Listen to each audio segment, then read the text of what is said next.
So I could have lost my job in November when I predicted that Gary Patterson would come back and be a coach in the Big 12 because somebody, another Big 12 media member, called my boss and said, hey, fire this guy. This is irresponsible reporting, this projection, this prediction, his sources are wrong. Somebody who you all know, by the way, wanted me fired for this.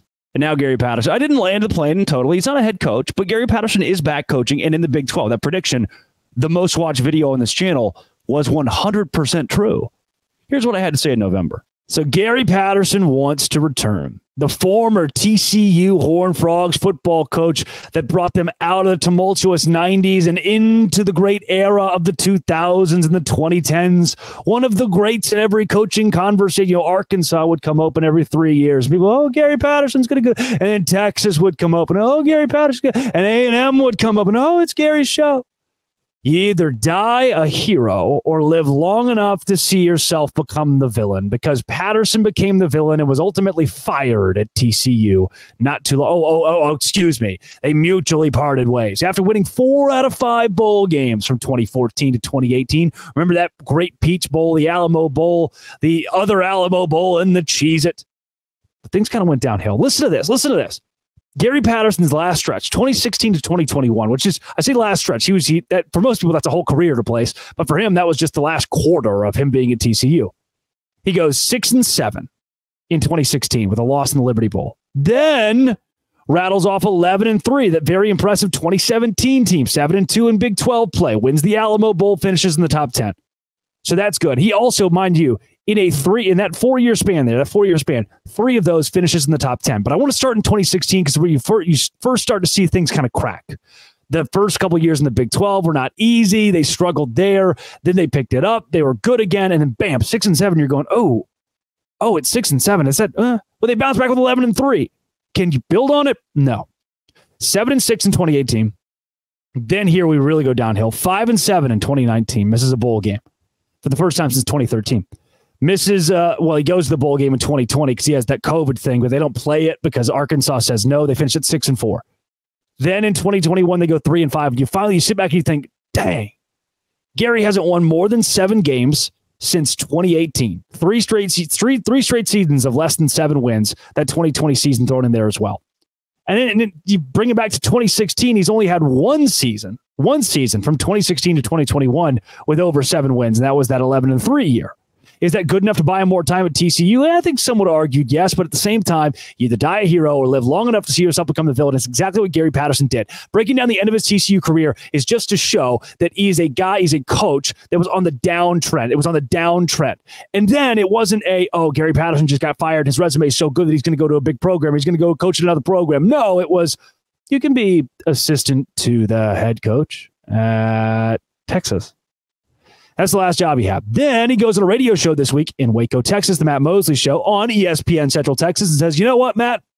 Now I'm ready to come back. I got the itch. I want to coach. I want to be a head coach in college football again.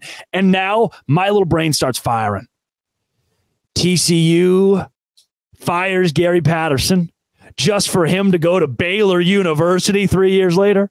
Just for him to be a conference opponent at Houston 3 years later. TCU fires Gary Patterson and he's back in the league at West Virginia. Call me crazy. I believe Gary Patterson wins games at Baylor. I believe Gary Patterson wins games at Houston, wins games at West Virginia. He's crazy enough to do it. He's crazy enough to build a program at a small school. And I think the only thing that's really going to hold him back, is what held him back at the end of that TCU tenure, is the new age of college football, where coaches like Deion Sanders and the guy G.J. Kinney at Texas State are probably going to excel because they can play NIL, transfer portal. Can Gary? Because since the transfer portal NIL became the big prominent part of college football, Gary Patterson has not won games. Can he evolve? Can he recruit still? Can the person Gary Patterson recruit above the program? Here's an example of recruiting above your program.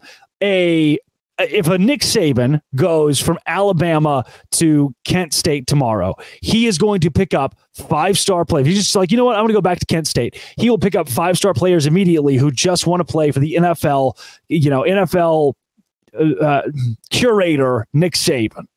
Yeah. So he would recruit usually Kent State wouldn't get those guys, but because it's Nick Saban, they can do that. Now, Gary Patterson's no Nick Saban, but if he goes to a school, can he say, hey, look, here's what I've done in my career. Maybe this school, maybe this Baylor is not the most historic place in college football. Maybe West Virginia has had a couple of down years. Maybe Houston needs some help coming into the Power 5, but I have this illustrious resume of things that I've done at TCU, Rose Bowl victories, to being kind of an antagonist of college football in Texas. He was always the pesky little brother in Texas that was beating up on people way bigger than him, dominating that Baylor rivalry, becoming, really building the rivalry as it went down the stretch with Art Briles. Those two guys hated each other. That was awesome, man. I saw Gary too at the national championship game. I went and saw Georgia and TCU play last year, and he was there. Here's this guy that we fired last year. Hey, everybody. Kind of wild. It just makes me think, man, if Gary Patterson returns this game, the world's going to be a better place. The world's going to be a better place. I'll cheer him on. And if he is the Baylor football coach, I think it's hilarious, especially if he beats TCU, because he would want to. It'd be emotional, but he'd want to. Oh, it's so good. Hey, I'll see you guys on Sunday. What do you say? Emergency podcast this weekend. Some crazy upsets going to go down. Will Texas lose to Iowa State? I don't know. Let's hope so, though, right? We can all root for it together. I love talking to you guys. We got this kind of little friendship going on, don't we? We get to talk every day, you and I. Hey, reach out if you need anything. This has been, it always will be, Locked On. Thank you for making it your first listen every single day. Say it with me. Dose Grande.